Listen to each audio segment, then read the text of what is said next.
Hello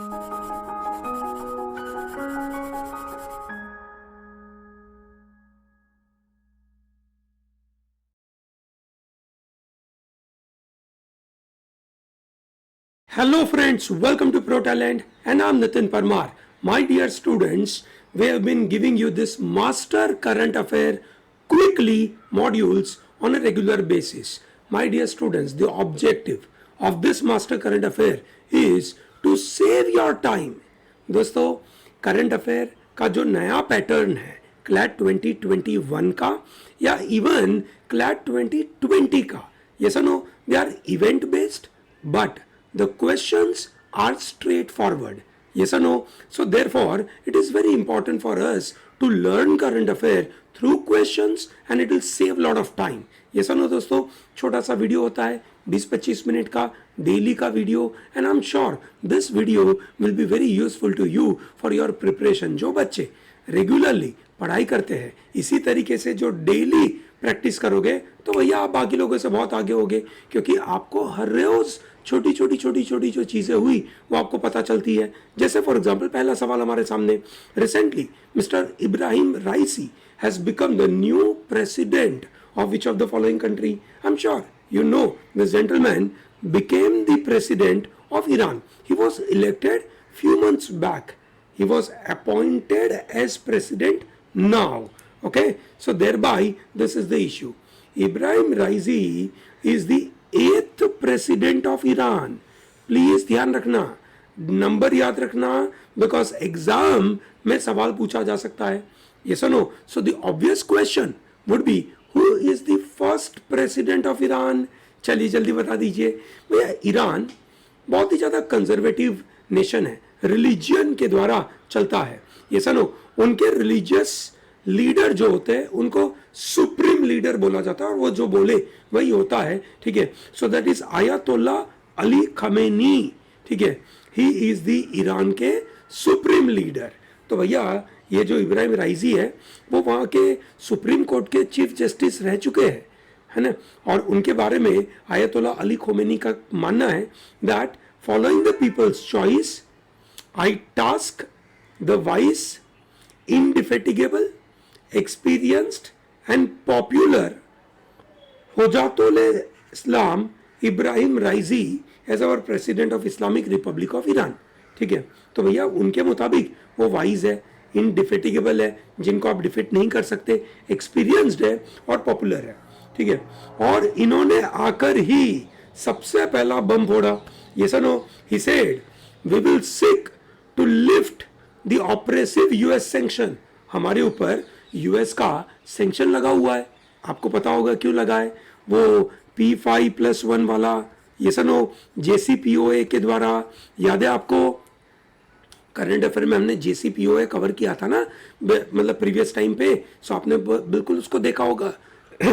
दोस्तों JCPOA is a joint comprehensive plan of action which is powerful 5 nation plus 1 Germany. इन्होंने मिलकर Iran के साथ ये अग्रीमेंट किया था. यूएसए इसमें से यूनिलैटरली निकल गया. और क्यों निकल गया? क्योंकि उनका मानना था कि भैया ये लोग न्यूक्लियर का लेकिन से मिस यूज करते हैं, उसको बम बनाने में यूज करते हैं, एंड देयर बाई हम उनके ऊपर सैंक्शन लगा देते. उन्होंने सैंक्शन लगा दिया.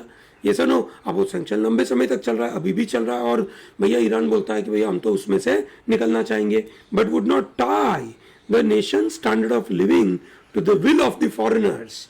हम हमारा सैंक्शन हटाना तो चाहते हैं, पर उसका यह मतलब नहीं है हमारी सोवरेनिटी हम छीनना चाहे, ऐसा नहीं है.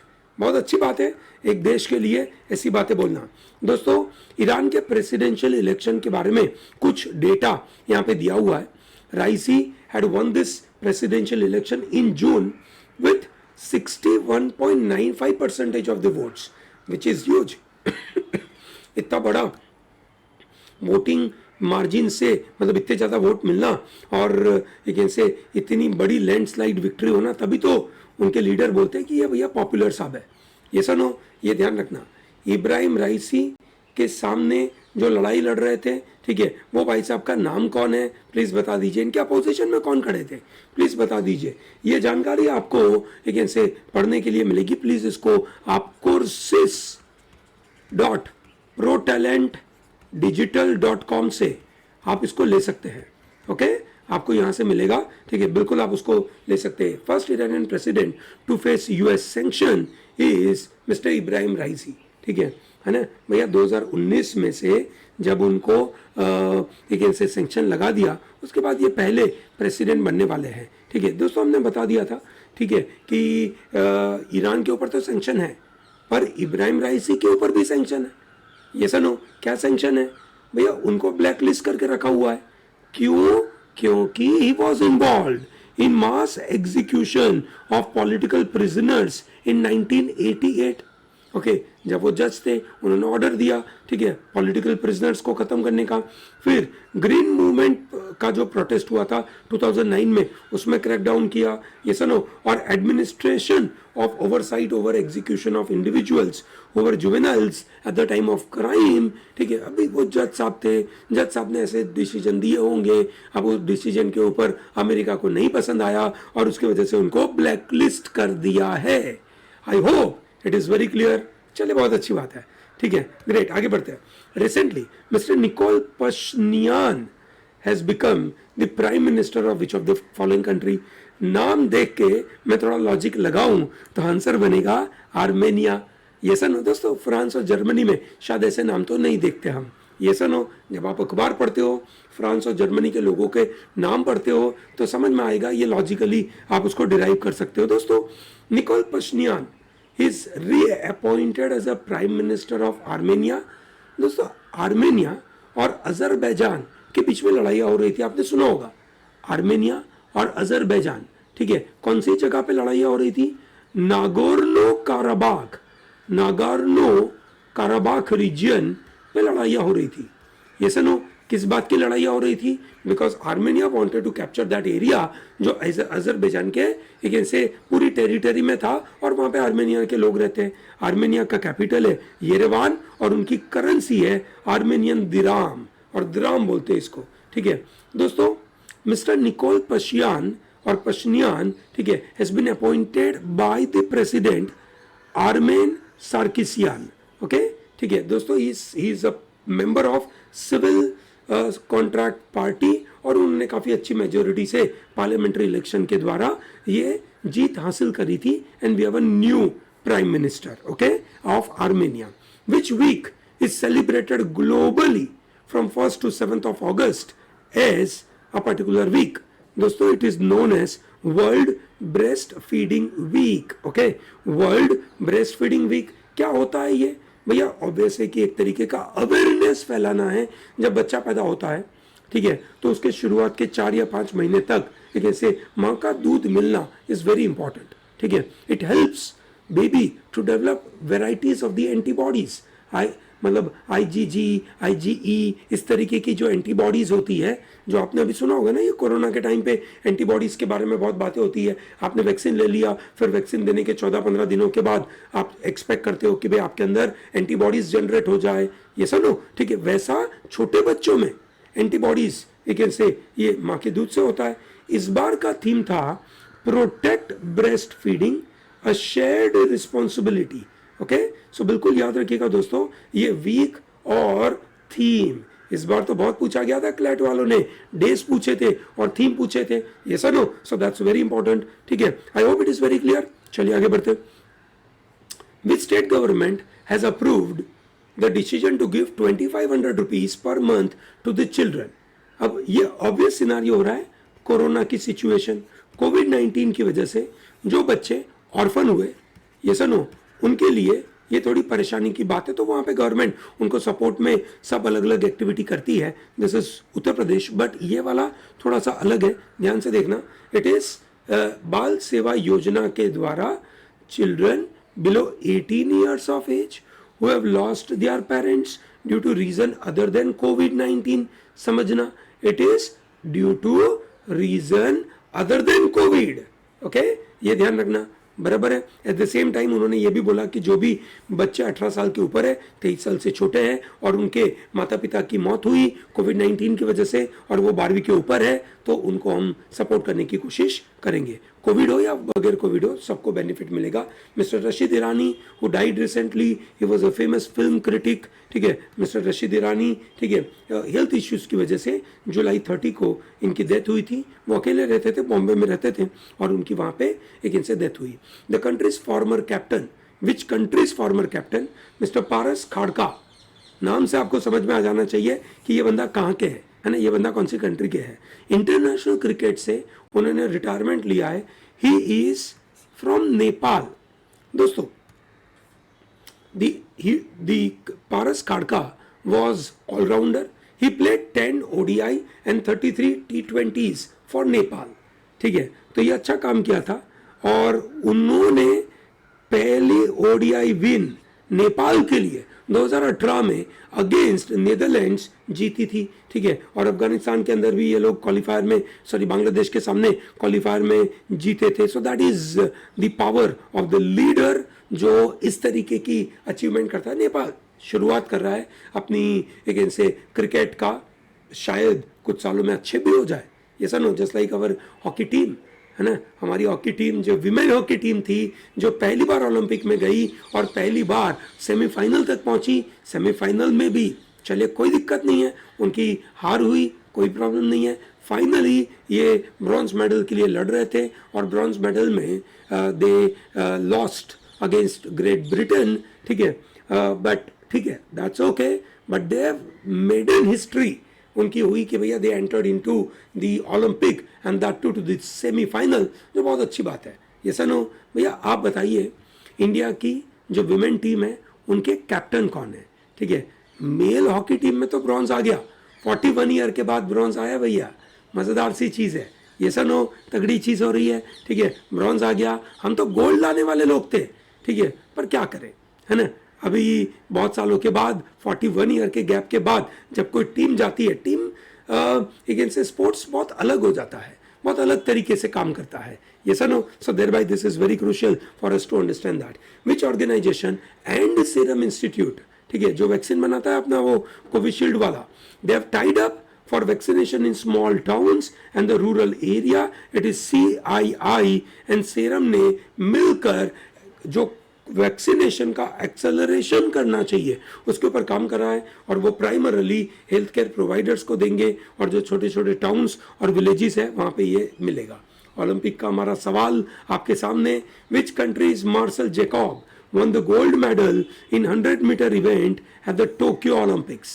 दोस्तों, टोक्यो ओलंपिक्स के ऊपर, ठीक है, काफ़ी अच्छे अच्छे क्वेश्चंस बन सकते हैं। ठीक है, हम आपके लिए अलग से एक एपिसोड लेकर आएंगे जो टोक्यो ओलंपिक का होगा। But anyway, here we are talking about, आपको शायद एक इनसे उसका फ्लैग देखकर भी पता चल जाए, दैट इज इटली, है ना। यूएसए को मात देकर, कनाडा को भी मात देकर मार्शल जैकब ने पूरे वर्ल्ड को स्टन कर दिया। 100 मीटर फाइनल में ये जीते। ठीक है, first Italian to take most coveted title in athletics, ठीक है, and that is a record of 9.8 seconds। दोस्तों, 100 मीटर में which is a world record, बताइए दोस्तों, और किसके पास है, कितने सेकंड्स में कवर किया है? ठीक है, बताइएगा, है ना। चलिए, great. which bank has launched दुकानदार ओवरड्राफ्ट स्कीम? दुकानदार overdraft scheme is launched by HDFC।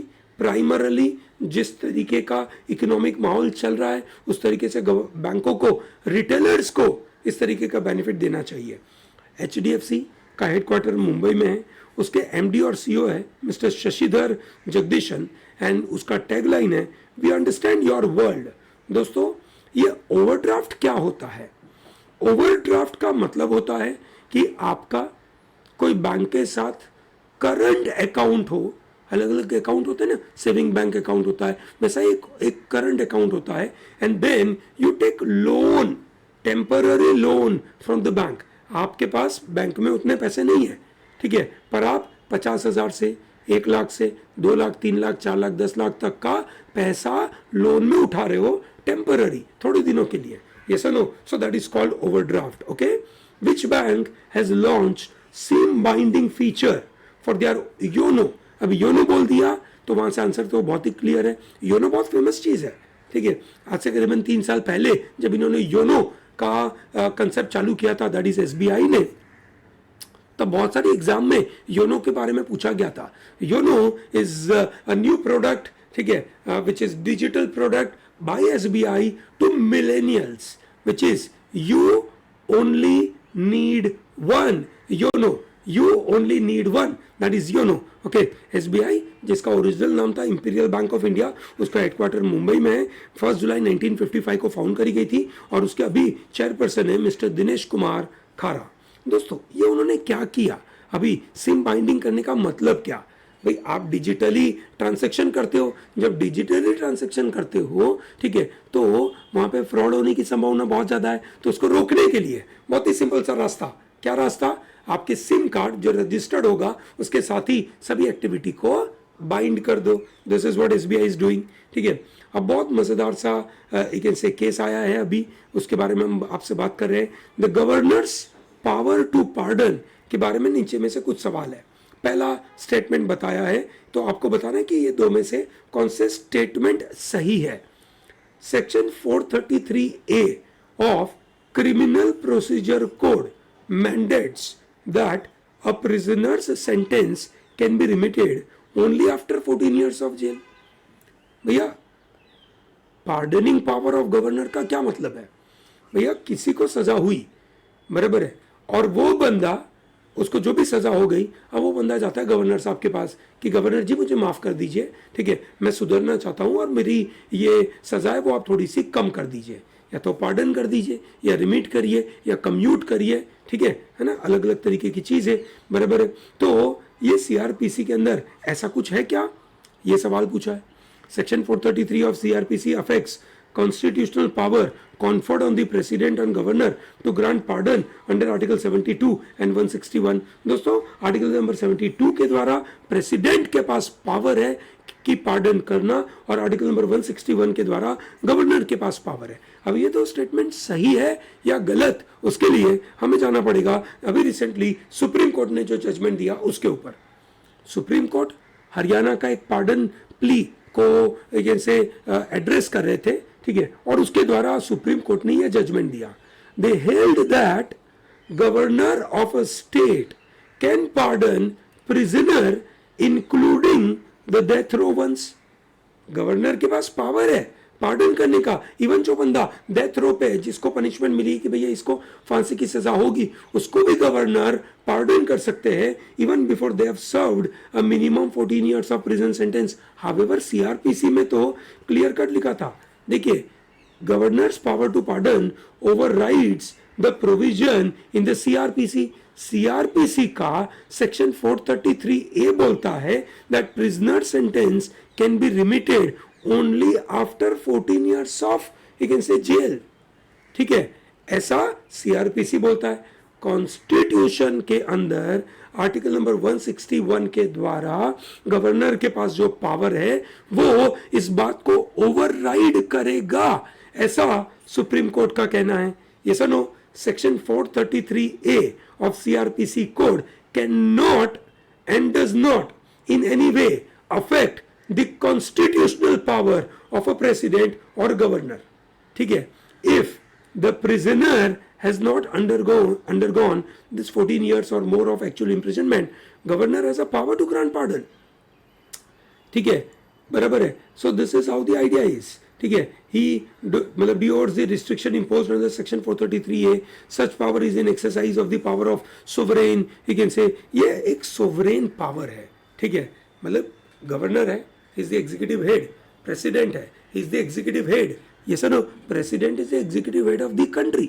State के एग्जीक्यूटिव हेड होंगे गवर्नर, तो उनकी सोवरेनिटी तो होगी ना, तो सोवरेन पावर की वजह से उनके पास ये अधिकार है. ये सुनो, सो दोस्तों कॉन्स्टिट्यूशनल कर्टसी के बारे में अगर हम बात करें तो जो भी रूल अलग अलग सीआरपीसी में, आईपीसी में बनाए गए, अगर वो कोई तरीके से कॉन्स्टिट्यूशन को ओवरराइड करे तो गलत हो जाएगा. So the action of commutation and release can thus be pursuant to governmental decision and the order may be issued even without governor's approval. ठीक है, कॉन्स्टिट्यूशन के मुताबिक अगर किसी को कम्यूट करना है, रिलीज करना है, तो गवर्नमेंट का डिसीजन है भैया. ये सुनो, गवर्नर के अप्रूवल के बगैर भी ऐसा किया जा सकता है। देखिए दोस्तों, गवर्नर साहब अगर किसी को कम्यूट करेंगे, किसी को पार्डन करेंगे, तो कैसे करेंगे? अपनी मर्जी से करेंगे क्या? नहीं, under the aid and advice of council of ministers. बराबर है, ठीक है। हमेशा जो प्रेसिडेंट साहब होंगे, जो गवर्नर साहब होंगे, वो under the aid and advice काम करेंगे ना, अपने काउंसिल ऑफ मिनिस्टर के द्वारा। विच मीन्स अगर गवर्नमेंट ने अप्रूवल दे दिया तो गवर्नर साहब का अप्रूवल है, मतलब कैबिनेट मिनिस्टर्स ने अप्रूवल दे दिया और गवर्नर साहब का अप्रूवल नहीं भी हो तो भी वो माना जाएगा। However, under the rules of business and as a matter of constitutional courtesy, it may seek approval of the governor. ठीक है, मतलब it is just a courtesy, ठीक है, कि भाई पूछना बनता है। फाइनली डिसीजन तो भैया गवर्नमेंट ने ले लिया है। Is this comfortable? ठीक है। सो भैया ये जो सुप्रीम कोर्ट की बेंच जो जजमेंट दे रही थी, that was about considering the feasibility of the remission policies इन हरियाणा, उसके ऊपर अपना जजमेंट दे रही थी। सो दोस्तों, पहला सवाल section 433A of CRPC mandates that the prisoner sentence can be remitted only after 14 years of jail। बिल्कुल सही बात है, ठीक है, ठीक है। Number 2, section 433A of the CRPC affects the constitutional power conferred on the president and governor। yes, it is affecting that। so answer क्या हो गया? both right। क्लियर है? Very good. चलिए, great. We go to question number 13। Which city has become the first Indian city to have 100% vaccination against COVID-19। दोस्तों, मुझे लग रहा है कि ओडिशा वाले पता नहीं क्या तगड़ा कर रहे हैं। सबसे पहली सिटी बन गई पूरी, जहाँ पे एक ऐसे टैप वाटर मिलने लगा, जो 24/7 ड्रिंकिंग वाटर मिलेगा, टैप में से सीधा पानी पी सकते हो। अब इन्होंने मतलब बहुत ही progressive activity, 100% vaccination on COVID-19। That's kudos to Odisha, kudos to Bhubaneswar. I am very happy about it. ठीक है, this is very good, this is definitely a good. Another important, you can say, issue which is about tribunal reforms bill 2021। दोस्तों, tribunal reforms के बारे में आपने देखा होगा कि कुछ समय पहले there was an ordinance promulgated in April 2021। What do you mean by tribunals? दोस्तों, tribunals are sort of quasi judicial body। कैसी बॉडी है? quasi judicial body है। so tribunals are quasi judicial body, they don't have a complete power of judiciary, that means they cannot give a kind of punishment। ठीक है, पर उनके जो rules regulations हैं उसके मुताबिक कोई पेनल्टी लगाना है, कोई सैंक्शन लगाना है, ये सब कर सकते हैं। This is what the power of tribunals. देखिए दोस्तों, यू कैन से जो एक ऑर्डिनेंस के द्वारा, हम श्योर सबको पता होगा ऑर्डिनेंस ना, ऑर्डिनेंस और बिल के बीच में क्या अंतर है? ठीक है भैया, जब लोकसभा या राज्यसभा चलती नहीं है, दे आर नॉट फंक्शनिंग, ठीक है, और तब इमरजेंसी में अर्जेंटली कोई लॉ बनाने की जरूरत पड़ती है, तो प्रेसिडेंशियल साइन के द्वारा एक ऑर्डिनेंस पास होता है। ऑर्डिनेंस का टेन्योर मैक्सिमम 6 महीना होता है, या तो अगला लोकसभा राज्यसभा का मीटिंग। ठीक है, that is what the you can से टेन्योर। और इसीलिए जब अप्रैल में आया, ठीक है, और मानसून सीजन आ गया, मानसून सेशन आ गया, ठीक है, तो इनको ऑब्वियसली उसको बिल को पास करवाना पड़ेगा। ठीक है, तो देखिए दोस्तों, सिनेमेटोग्राफ एक्ट 1952 था, उसका ट्राइब्यूनल था एपेलेट ट्राइब्यूनल, उसको उन्होंने कैंसिल कर दिया और उसकी जगह पे अब जो भी सिनेमेटोग्राफ एक्ट के द्वारा कोई भी केस होंगे, they will not go to this tribunal, they will directly go to the respective high court। समझ आया भाई? मूवी बनी लेट्स से तेलंगाना में या आंध्रा में, ठीक है, तो जाएगा केस कहाँ पे? तेलंगाना या तो आंध्रा में। मूवी बनी बॉम्बे में, तो केस कहाँ जाएगा भैया? महाराष्ट्र हाई कोर्ट में। ये सुनो, ट्रेडमार्क्स भी हाई कोर्ट में जाएगा। कॉपीराइट्स, ठीक है, will be now going to the commercial court. ठीक है, कस्टम्स एक्ट, ठीक है, पहले एडवांस रूलिंग अथॉरिटी हुआ करती थी, अब हाई कोर्ट में जाएगा। पेटेंट एक्ट हाई कोर्ट में जाएगा। एयरपोर्ट अथॉरिटी सेंट्रल गवर्नमेंट उसको डिसाइड करेगी। ये सुनो, कंट्रोल ऑफ नेशनल हाईवे वो सिविल कोर्ट में जाएगा मुद्दा, और जीआई टैग वाला मुद्दा अब हाई कोर्ट में जाएगा। विच मीन्स अब high courts are burdened, high courts are burdened. Okay, this is how the scenario is. So question is this कि ये जो नया बिल आया, वो बिल के मुताबिक नीचे में से कौन से स्टेटमेंट सही है? पहला, according to the bill, search cum selection committee for tribunals other than state administrative tribunals to be headed by chief justice of India और द जज नॉमिनेटेड बाय हिम। भैया ऐसा नहीं है, ओके ऐसा नहीं है। ही विल बी अ जज, जरूरी नहीं है कि वो चीफ जस्टिस ऑफ इंडिया हो।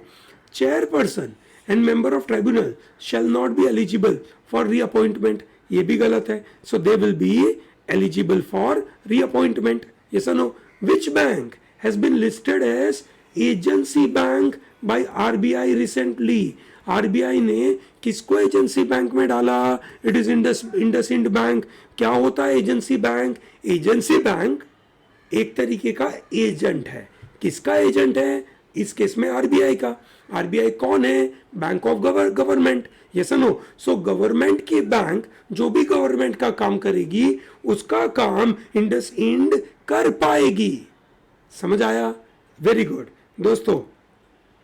एजेंसी बैंक जो इंडसइंड बैंक है अब क्या कर सकती है? गवर्नमेंट के सभी ट्रांसैक्शन जो भी जीएसटी वाले हैं, डायरेक्ट टैक्सेशन वाले हैं, इनडायरेक्ट टैक्सेशन वाले हैं, वो बिल्कुल मैनेज कर पाएगी। पेंशन, स्मॉल सेविंग फंड्स, ये बिल्कुल यहाँ पे मैनेज कर पाएगी। जो भी प्रोफेशनल टैक्स, स्टेट टैक्स है ना, से वैट, ये सभी टैक्स ये इंडसइंड बैंक स्टेट गवर्नमेंट का जो भी एक से अकाउंट है वो मैनेज कर पाएगी, जिसको एजेंसी बैंक बोलते हैं। Is that very clear to everyone? सबको बात समझ में आ रही है? एजेंसी बैंक की ये पूरी जानकारी आपके लिए देके रखी है, मैंने समझाया एजेंसी बैंक क्या होता है। Answer is IndusInd bank. Okay, clear है? वेरी गुड दोस्तों, thank you very much for watching this. दोस्तों अगर आपको ये वीडियो पसंद आ रहा है तो हमारे वीडियो को लाइक करिए, हमारी चैनल को सब्सक्राइब करिए and tell to large number of people to be part of pro talent. Okay दोस्तों, thank you very much and all the best.